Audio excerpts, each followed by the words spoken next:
Saludo y agradecemos mucho a Luis Miguel González, periodista, director general editorial del periódico El Economista.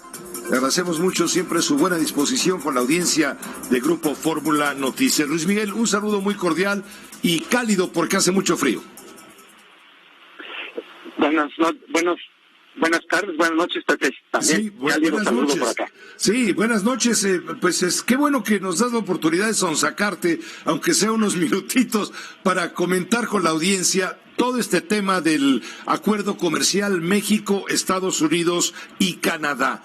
No hemos hablado de otra cosa importante en lo económico, comercial, en fin, en el intercambio entre los tres países socios del TLC, que de esto, ¿no? De la ratificación o de la confirmación o reafirmación de este acuerdo. El presidente López Obrador calificó como un triunfo la aprobación que hubo ayer en el Senado del acuerdo modificado del tratado comercial y estimó que Estados Unidos lo podrá hacer el 20 de diciembre, es decir, la semana que viene. Te voy a poner como lo dijo el presidente. Quedaría pendiente Canadá para principios del año próximo.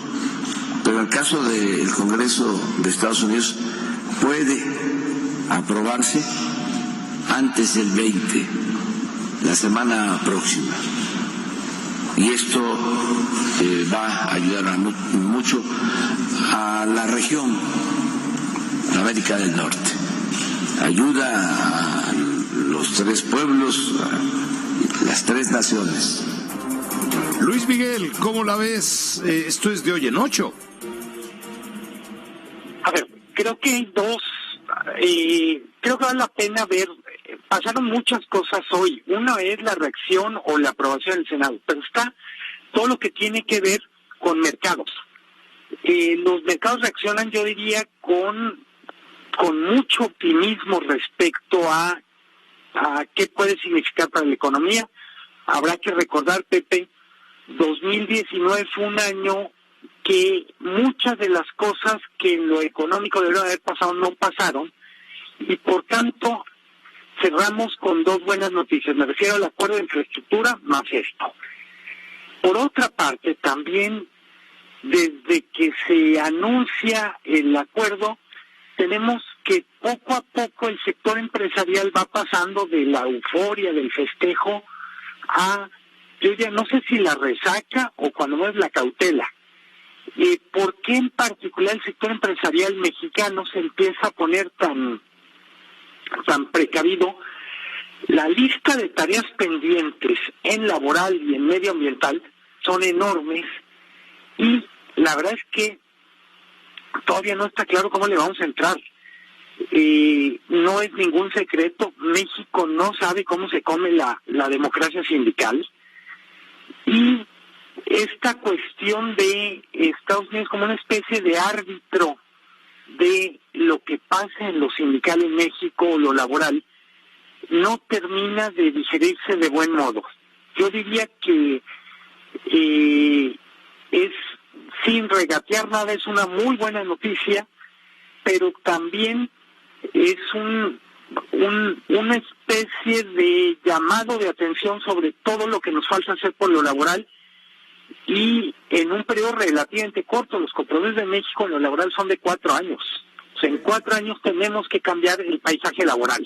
¿Qué fue lo que México hubo de aceptar para que se hiciera esta firma que reconfirma pues la intención del acuerdo comercial que deberá ser a su vez confirmado por en el caso de Estados Unidos por el Congreso de Estados Unidos y en el caso de Canadá por el Parlamento? Ya en México el Senado ya lo hizo y deprisita, No todo ocurrió esta semana. Yo me remitiría al propio presupuesto. El presupuesto de 2020 hay una serie de inyecciones de dinero a la reforma laboral que fue la primera señal que el gobierno mexicano tuvo que dar a Estados Unidos, en particular a la bancada demócrata, de que íbamos en serio con lo laboral. Probablemente para nosotros como país no fue tanto noticia porque estaban pasando muchas cosas, pero pasar de un presupuesto donde lo laboral estaba mencionado por encima un presupuesto que ya trae muchos recursos para lo laboral. Estoy pensando inspectores laborales, justicia laboral.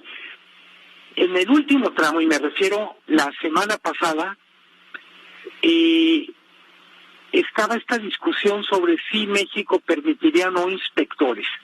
Obviamente, la palabra inspectores de Estados Unidos en México no era digerible, ni por las autoridades ni por los empresarios mexicanos. En términos de soberanía, evidentemente, pero sí va a haber alguien que va a ser pagado por Estados Unidos en la embajada de Estados Unidos, que va a estar vigilante y va a alertar a quien tenga que alertar cuando tenga que hacerlo, de que México no está cumpliendo con la política laboral pactada.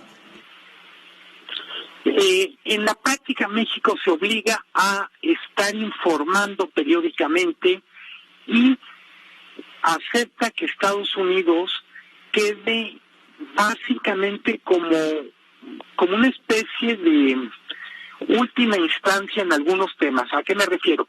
Suponiendo que haya un caso de un dirigente sindical elegido de mal modo en una planta de una automotriz. En un primer momento, toda la tarea está en el lado mexicano. México tendría que revisar que efectivamente hay un problema con la elección del dirigente, tendría un tiempo para corregir. Si después de ese tiempo sigue el problema, hay una serie de mecanismos, primero de controversia o de solución de controversias en forma de panel, pero en última instancia de sanciones. Podríamos llegar al extremo de que por un asunto de no democracia sindical, las exportaciones de una planta mexicana no podrían entrar a Estados Unidos. Ese es el escenario al que más miedo le tienen los empresarios mexicanos.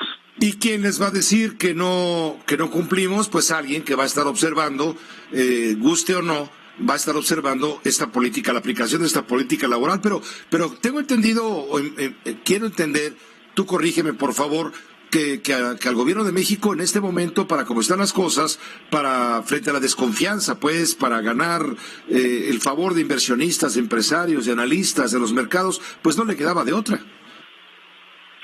Sí, a ver, no había plan B, por más que dijeran que sí teníamos plan B, eso era evidente o es evidente. Al mismo tiempo, y siendo justos ahora sí con la realidad, y no verlo tanto en términos de soberanía o no, lo cierto es que todo el tema sindical en México, o me atrevería a decirlo laboral,